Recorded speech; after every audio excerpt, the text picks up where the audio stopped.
En este video les vamos a explicar sobre el presidente y dictador Luis García Meza. García Meza nació el 8 de agosto de 1929 en la ciudad de La Paz. Este provenía de una familia acomodada económicamente de la clase media en los años 1920.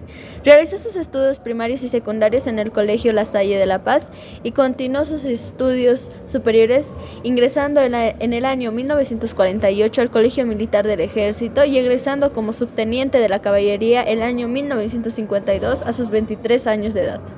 Continuando con su vida militar, mientras estudiaba en el colegio militar con el grado de cadete, estalló la Revolución del 52. En 1979 se convirtió en comandante del Colegio Militar del Ejército y en noviembre del 79 de ese mismo año obtuvo el grado del comandante del Ejército de Bolivia. La violencia previa al golpe militar. En noviembre de 1979, pocos días después que Lydia Gayler tomara el cargo de presidenta interina, García Meza lideró un minigolpe exigiendo la destitución del comandante del ejército, el general Rocha. El gobierno débil provisional de Gayler tuvo que acceder al cambio. Y el 21 de marzo de 1980, el sacerdote jesuita Luis Espinal Camps, crítico de cine y director del seminario, fue secuestrado, torturado y asesinado en un matadero. A su entierro asistieron 70,000 personas como muestra del repudio al crimen. En mayo de 1980, el coronel Terrazas intentó agredir físicamente a la presidenta Lydia Gayler. En junio de 1980, una avioneta con líderes de la Unidad Democrática y Popular cayó a tierra con circunstancias poco claras. Todos los ocupantes murieron, excepto Jaime Paz Zamora, quien sufrió graves quemaduras. La avioneta pertenecía a una compañía de taxis aéreos de propiedad de Luis Arce Gómez. En esos días, en plena campaña electoral, una bomba estalló contra una manifestación favorable a la UDP, pasada por el Prado de La Paz. El resultado, 2 muertos y 40 heridos. Fue también parte del terrorismo amedrentamiento que estaba preparado el golpe de Estado. A pesar de todo, el 29 de junio se llevaron a cabo las elecciones nacionales para elegir presidente y vicepresidente del país. La señora Lydia Gayler cumplió con su palabra al presidir unas elecciones limpias en las que ganó Hernán Siles Suazo de la Unidad Democrática y Popular, entonces acompañado por Jaime Paz Zamora como candidato vicepresidencial, con el 38%. Y los votos marcaban nítida diferencia con el seguidor más inmediato, Víctor Paz Estenssoro, del MNR, que obtuvo 20% de los votos. En tercer lugar fue ocupado por Hugo Banzer Suárez, de ADN, con el 16%, y en cuarto lugar, realmente significativo, por el líder socialista Marcelo Quiroga Santa Cruz, que obtuvo 9%. Un fatídico 17 de julio llamaban a la presidenta Lydia Gayler a las 6 p.m. donde le avisaban que llevarán su renuncia por instrucciones del general Luis García Meza para que fuera firmada. El jueves 17 de julio de 1980, la Radio Panamericana hace conocer a las 10 de la mañana que hay un levantamiento en Trinidad. Se trata simplemente de un elemento distractivo. La respuesta popular es que el CONADE, Consejo Nacional de Defensa de la Democracia, se reúne en la sede de la COP. Es precisamente lo que los golpistas esperan, tener a los líderes sindicales reunidos en un solo lugar. La reunión del CONADE se produce con la presencia de los destacados líderes como Juan Lechín, Simón Reyes, Marcelo Quiroga Santa Cruz, Óscar Franco y otras importantes personalidades. Este fue sin duda uno de los más grandes pecados que cometió la dictadura que nacía, el asesinato de Quiroga Santa Cruz. Una de las vidas más brillantes de Bolivia. Junto a él cayeron otros destacados dirigentes políticos y sindicales como Carlos Flores y Gualberto Vega. La COP quedó en el testimonio de la sangre impresa en las paredes y gradas. Ese edificio fue destruido pocos días después. El protagonista Luis Arce Gómez no quería dejar recuerdo alguno de esa cegada jornada. Los dirigentes políticos reunidos con el CONADE fueron trasladados al Estado Mayor y ahí fueron presos y torturados durante días, no solamente por sicarios bolivianos. Ahí fueron sorprendidos, así como los agentes de la COP. En esos momentos, ambulancias recién llegadas para la Caja Nacional de Seguridad Social se convirtieron paradójicamente en máquinas del terror. Se transportaban a paramilitares que se encargaban de desbaratar la democracia y asesinar a líderes prominentes.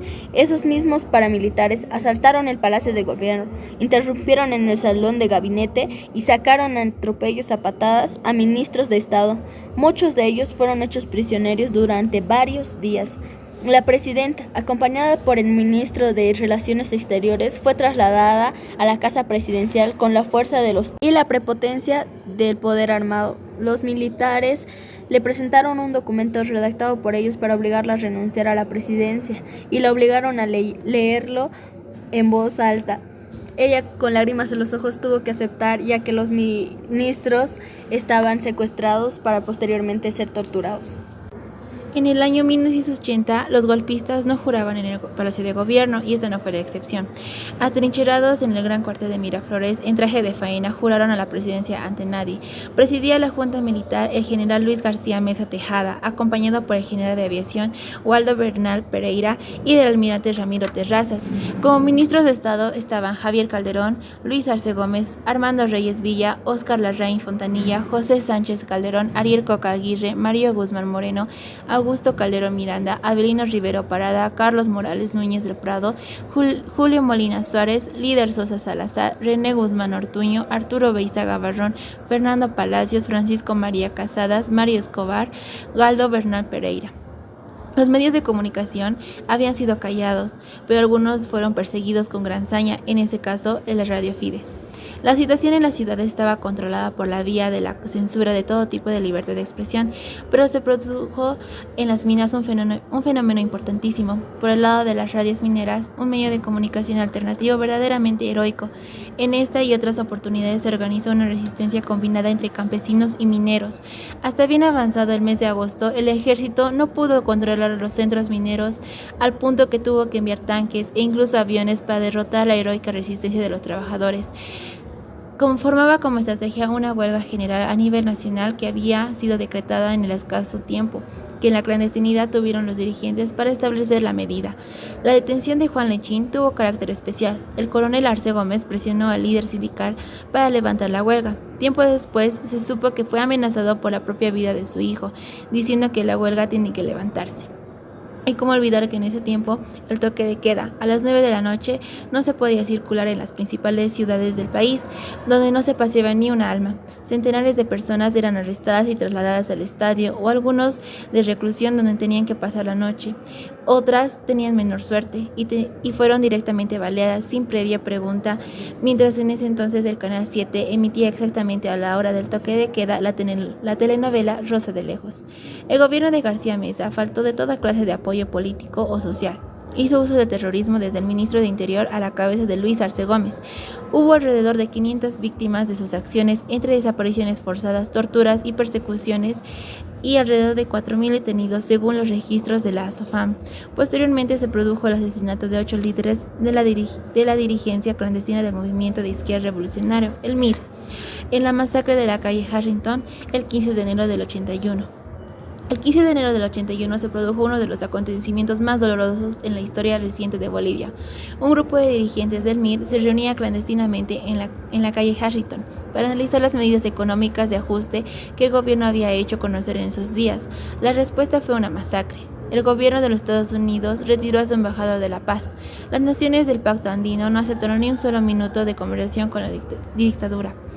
Entre los actos de corrupción que se atribuyen a García Meza se cuenta la venta de los diarios del Che Guevara, robados de las bóvedas del Banco Central, el robo de los vidrios Ray-Ban de la Piscina Olímpica de La Paz y la concesión de un contrato de explotación de piedras semipreciosas en La Gaiba, una empresa brasileña, por parte de los comandantes militares. Además, se ha vinculado el crecimiento del narcotráfico en Bolivia en apoyo gubernamental no oficial a la práctica de la actividad en el Chapare.